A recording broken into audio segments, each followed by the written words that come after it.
Dans le deuxième épisode de Koh-Lanta, le feu sacré diffusé ce mardi 28 février, l'un des aventuriers a connu une petite mésaventure.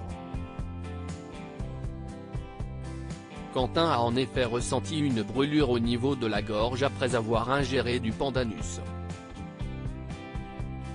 Mais que prévoit la production du jeu de survie sur place en cas d'intoxication alimentaire? Télé Loisirs a la réponse. Difficile de s'acclimater à la faune et la flore locale dans Koh-Lanta, le feu sacré. Alors que les 19 aventuriers de cette édition, après le départ, la semaine passée, de la doyenne Célia, prennent leur marque sur leurs campements respectifs, chacun tente également de prendre des forces pour enchaîner les nombreuses épreuves physiques du jeu de TF1. Mais alors que tous n'ont pas encore réussi à allumer le feu ou n'ont pas de matériel de pêche, il faut faire avec les moyens du bord. Quitte à prendre des risques, comme Quentin. Santé sur Koh-Lanta, 4 niveaux d'alerte détaillés par la production voulant ingérer du pandanus, le jeune charpentier du feu sacré a soudainement senti une brûlure au niveau de la gorge. Car cette sorte d'arbre à pain a une variante comestible. Et l'autre non. Ça me pique la gorge, lâche l'aventurier. Mais alors que se passe-t-il vraiment sur le camp de Koh-Lanta en cas de problème de santé? Le producteur Julien Magne nous avait apporté la réponse la saison passée.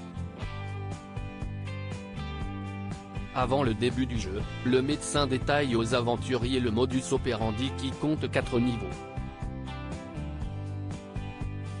Le premier, si est la bobologie, l'égratignure, la coupure légère. Ce qu'on traite soi-même à la maison. Dans leur kit de base, les aventuriers ont de quoi se désinfecter et mettre un pansement ou une compresse. Le second, si est la visite médicale que les candidats peuvent solliciter avant une épreuve ou un conseil. Un mal de ventre, une plaie qui cicatrise mal. Le médecin et ses équipes sont là pour donner leur avis et peuvent eux-mêmes déclencher une visite médicale s'ils estiment qu'un aventurier a un petit coup de moins bien. Koh-Lanta 2023, plus de peur que de mal pour Quentin et de poursuivre. Le troisième niveau, si est donc le talkie-walkie, branché 24/24e d'un canal d'urgence pour joindre le médecin, quand les aventuriers estiment qu'il se passe quelque chose qui ne peut pas attendre la visite médicale ou être géré par eux-mêmes. Enfin, le dernier stade est le cas d'une urgence absolue. Un aventurier qui tomberait inanimé par exemple. Dans ce cas, tous ont pour consigne de s'adresser au plus vite à la personne de la production la plus proche. Dans une zone technique à laquelle ils n'ont pas accès habituellement, sauf dans cette situation, il y a également en permanence un infirmier urgentiste prêt à intervenir. Et nous avons également un hélicoptère qui peut décoller 24/24e. Du côté de Quentin, pas de souci particulier. L'aventurier devra simplement se montrer plus prudent et attentif. À lire aussi pas vu à la télé.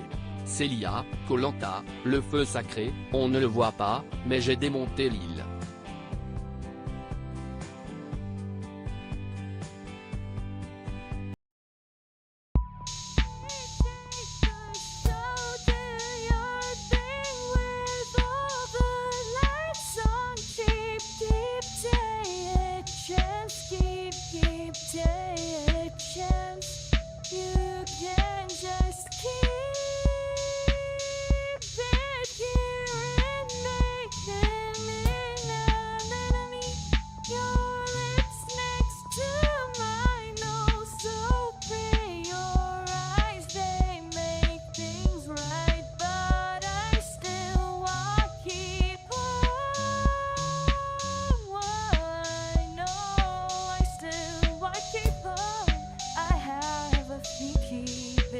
Bye.